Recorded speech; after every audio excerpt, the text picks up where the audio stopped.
ఒక ప్రశ్నకు ఒక్కొక్క విధంగా ఇచ్చారు. ఎగ్జాంపుల్ హెల్త్ డిపార్ట్మెంట్ తీసుకుందాం. రైట్ ఇన్ఫర్మేషన్ యాక్ట్ లో ఇస్తే ఇక్కడ మంత్రి గారు ఉంటే శాసనసభ వ్యవహారాల మంత్రి గారు అయితే చూస్తున్నారు కాబట్టి చెప్తున్నాను, ఇక్కడ ఉన్న అందరు మంత్రులు కూడా గమనించాల్సిన అవసరం ఉంది, తోటి శాసనసభ్యులు కూడా గమనించాల్సిన అవసరం ఉంది.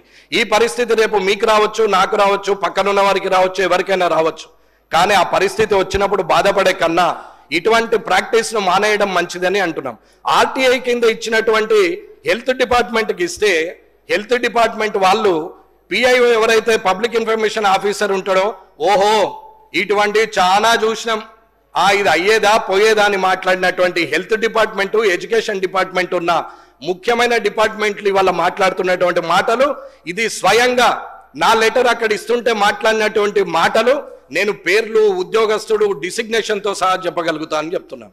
ఇది మంచి పద్ధతి కాదు అధికారులకు అని చెప్తున్నాం. ఎడ్యుకేషన్ డిపార్ట్మెంట్ని అడిగితే 86 క్వశ్చన్స్ ఇచ్చినటువంటి అన్ని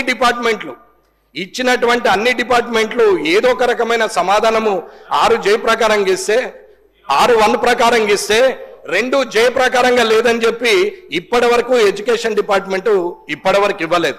ఇది ఎమ్మెల్యేకు ప్రభుత్వం ద్వారా వస్తున్నటువంటి అధికారులు ఇస్తున్నటువంటి మర్యాద అని చెప్తున్నాం. ఇన్ఛార్జ్ మినిస్టర్లు ఇవల్ల అక్కడ ఓడిపోయిన వారి ద్వారా అక్కడ పార్టీ పరంగా మీరు ప్రొసీడింగ్లు ఇస్తా ఉంటే, మీ వాళ్ళు పోయి అక్కడ కొబ్బరికాయలు కొడతా ఉంటే, ఇక్కడ ఉన్నటువంటి గెలిచిన ఎమ్మెల్యేలు ఏం చేయాలనేది ప్రజలు గమనిస్తారు. కాబట్టి ఈ శాసనసభ ద్వారా చెప్తున్నాం. అన్నా మేమేమి పోలీస్ ప్రోటోకాల్ కావాలని అడగట్లేదు, మేము పోగానే అధికారులు మాకు ఎదురు రావాలని అడగట్లేదు. భయం అన్నా, ఇది నిజం. 0 అవర్లో మాట్లాడకపోతే నేను మాట్లాడేది ఒక్కటన్నా అధ్యక్ష, ఒకటే మాట నేను మాట్లాడేది నిజం. నేను మాట్లాడాలనుకుంటే ఈ శాసనసభలో ఇప్పటి వరకు ఇది 4వ సారి నడుస్తున్నటువంటి ఈ సమయంలో నేను ఏ రోజు మితిమీరి మాట్లాడలేదు, ముందుకొచ్చి మాట్లాడలేదు, అరిచి గోలబెట్టి మైక్ తీసుకోలేదు, బెదిరిస్తే అడ్జస్ట్ అయిపోయి మీరు మళ్ళీ నాకు అవకాశం ఇచ్చే అవకాశాన్ని నేను తీసుకోలేదు, నేను ఎక్కడా బెదిరించలేదు. నాకు అవకాశం ఇస్తేనే మాట్లాడుతున్నా, నేను హుందాగానే ఉంటున్నా, నిజాన్నే మాట్లాడుతున్నా. మీరు మంచి చేస్తే మంచి అని చెప్పినాము. ఆరోగ్యశ్రీ పథకం 10 లక్షలకు రేవంత్ రెడ్డి గారు ముఖ్యమంత్రి గారు పెంచితే నేనే ఆ కార్యక్రమానికి పోయి నేను ఆయన్ని పొగిడినా తప్ప నేను ఆయనను తిట్టలేదు. ఇవాళ డైట్ ఛార్జెస్ పెంచితే నేనే హాస్టళ్లకు పోయి ప్రభుత్వాన్ని పొగిడినాం తప్ప ఎక్కడ తిట్టలేదు. పార్టీ పరంగా ఎన్నడూ మాట్లాడలేదు. ఎప్పుడు కూడా మంచిని మంచన్నం, చెడును చెడని చెప్పినాం. ప్రతిపక్షం అధికార పక్షం అనేది అది అనుకూలంగా మారచ్చు, మారకపోవచ్చు. కానీ ఇవల్ల మీరు చేస్తున్న ప్రాక్టీస్ మంచిది కాదు అని చెప్తున్నాం. ఒక ఎమ్మెల్యే ఆర్టీఐకి రాదు, ఒక ఎమ్మెల్యేకి ఆర్టీఐ ఇన్ఫర్మేషన్ సరిగా లేనప్పుడు ప్రభుత్వం ఏం పని చేస్తుంది? ఇక్కడ ఉన్నటువంటి శాసనసభలో ఇవాళ ఎమ్మెల్యేగా అడిగిన 84 క్వశ్చన్లకు 8 మాత్రం వచ్చింది. 15 నెలల కాలమైంది. నేను ఇచ్చినటువంటి ప్రతి ప్రశ్న నా దగ్గర ఫైల్తో సహా ఉంది, ఏ రోజు ఎప్పుడు ఇచ్చినామనేది. ఏదో ప్రజలకు సమాచారం ఇవ్వడానికి ప్రయత్నిస్తున్నాం తప్ప పర్సనల్ ఎజెండాగా ఎక్కడ మాట్లాడలేదు. టీజీఐఐసిది మాట్లాడిన రోజు, ఆ రోజు కూడా ఆ ప్రశ్నకు సమాధానము ఇండస్ట్రీస్ మినిస్టర్ గారు మాట్లాడుతూ మేము కాన్స్టిట్యూషన్ చేస్తున్నాము అని చెప్పారు. ఇప్పటి వరకు దాని సమాధానం కూడా రాలేదు.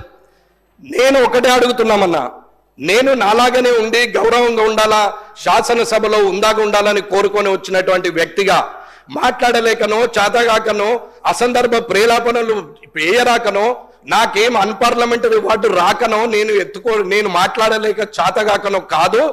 రాజకీయాల్లో హుందాగా శాసనసభకు గౌరవం పెరగాలి, మీకు గౌరవంగా ఉండాలి, అధికారులకు గౌరవం ఉండాలని ఓపిక పడుతుంటే 15 నెలలుగా మీరు ఇలాగే చేస్తూ ఉంటే రానున్న కాలంలో మరి నా పద్ధతి మార్చుకోవాల్సిన అవసరం వస్తుందా అనేది ఒక ఆలోచన ఉంది.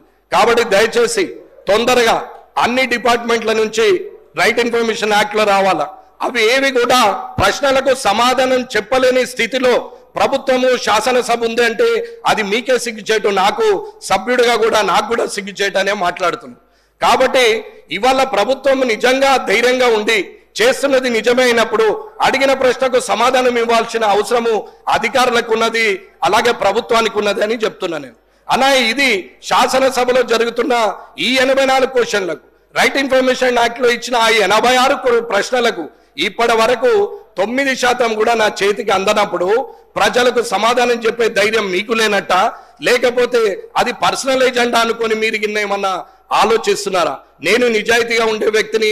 మీరు పోయి కామారెడ్డి నియోజకవర్గంలో ఎవరిని అడిగినా నా గురించి అందరూ చెప్తారు. ఆఖరికి కాంగ్రెస్ పార్టీ వాళ్ళు, బీఆర్ఎస్ పార్టీ వాళ్ళు కూడా నా గురించి మంచి చెప్తారు తప్ప చెడు మాత్రం చెప్పరు.